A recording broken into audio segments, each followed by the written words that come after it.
Hi singers, welcome back. This is the third category for the National Championships of the Karaoke World Championships.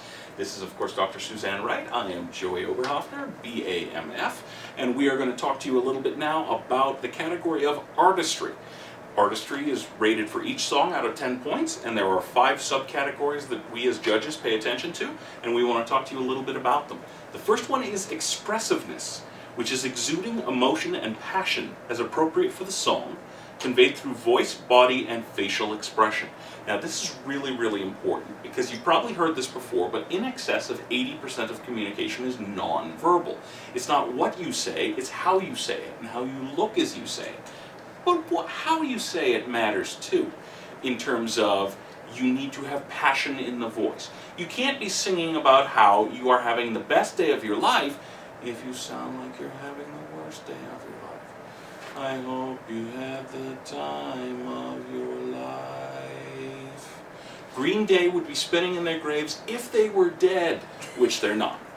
Now, it's really important that we can tell just by looking at you whether you're excited, whether you're sad, whether you're happy. A lot of songs can be broken down into those elemental emotions. But beyond that, it's the tone of voice that you're using, your body language, your face, and the way that they all work together that really gets an audience into what you're singing and gets the judges into it too.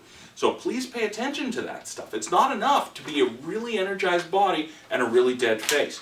But it's also not enough to be singing a really high energy song and be standing there like you've grown roots. You need to move around, you need to show us the excitement in your body, and you need to show us that you're actually enjoying, or at the very least, passionate about what you do.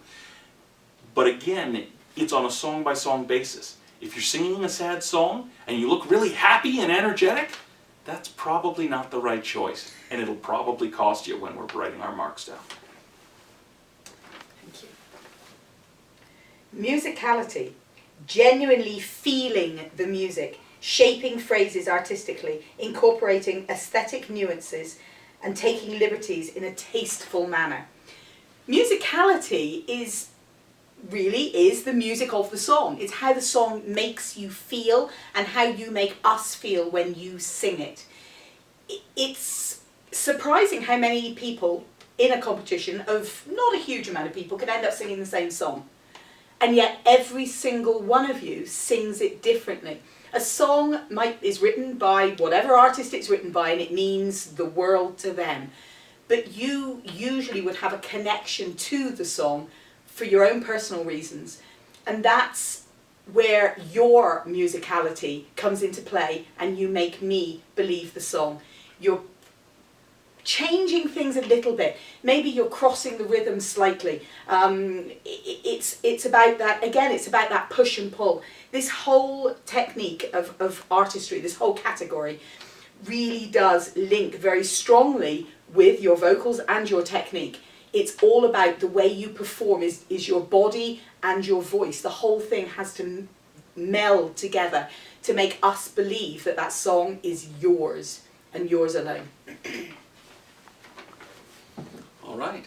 Third category is lyrics. Now, appropriate interpretation and delivery of song lyrics, placing emphasis on certain words. Now, music, vocal music, is a poem set to tone. Okay? I'm going to say that again.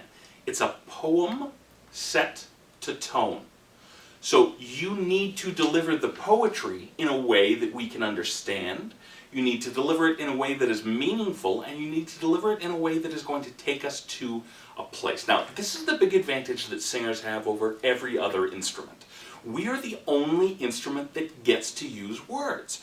Pianos can't make words, flutes can't make words, saxophones can't make words, and guitars can't make words, no matter how good you are at playing those instruments. We are the only people who can tell you this is a sad song during the song. But we need to deliver the lyrics then in a sad way. And we need to deliver the lyrics in a way that is consistent with the intent of the song. Now, I know that some people like to change the lyrics to songs in order to make them really their own. Some people like to pander a bit to the audience, and instead of saying, Only loved 3 men in my whole life. That's my daddy and Alberta and Jesus Christ.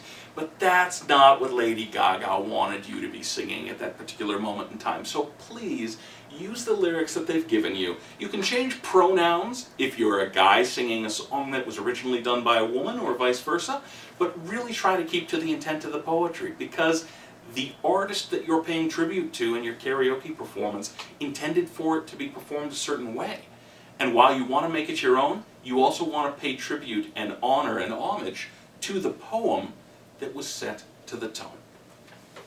Thank you.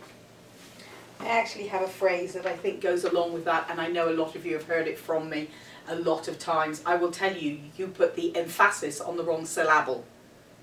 I'll leave you to puzzle that one out. Individuality, deviating from original artist recordings to make the song one's own, creation of unique style and character. This is a sticky wicket, I feel. You can take it too far. If you're singing a standard and you change it beyond belief, personally, I don't like it. Is that going to affect your mark? No, it's not, because my personal feelings don't come into the way I mark things. But you do need to be aware when you are changing a song that you do it tastefully, and as Joey said, maintaining the integrity of the original song and the artist's intention. So yes, we want to see a little bit of flair to it. Yes, put some jazz runs into it if you're singing jazz. Put some rock runs into it if you're singing rock. There are different types of note formations for different songs that you'll be surprised how well you know. The better you know a song, the easier it is to add twiddly bits to it. So make sure you know it, but make sure you leave it recognizable. All right, and the last one under artistry is song choice, the appropriateness of the song for the singer. Let's be honest, there are some songs that some people just should not do. Not because they're bad people, or not because they don't have talent, but because their voice isn't well suited to it, or because they can't connect to it.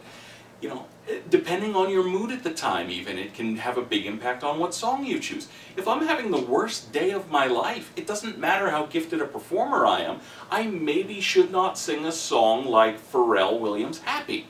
I'm not going to be able to sell it properly. So showing self-awareness and making sure that you know what songs you intend to do, and making sure that you take the time between when you see this video and when we see you at the Deerfoot Inn and Casino in a few weeks to make a list of not just 2, not just 3, but 5 or 6 songs. Go to your local karaoke place, try them out tonight, try another one out tomorrow night, see how comfortable you are with them so that when you show up, you know what you're ready to go with, what lends itself well to your voice. Don't let it be a surprise. The time for surprises was in qualification.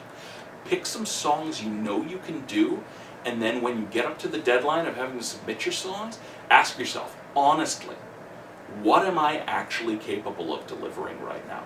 Because this is a terrible time to make an awful mistake because my eyes are bigger than my appetite. Very much so. I think this competition is won or lost on song choice.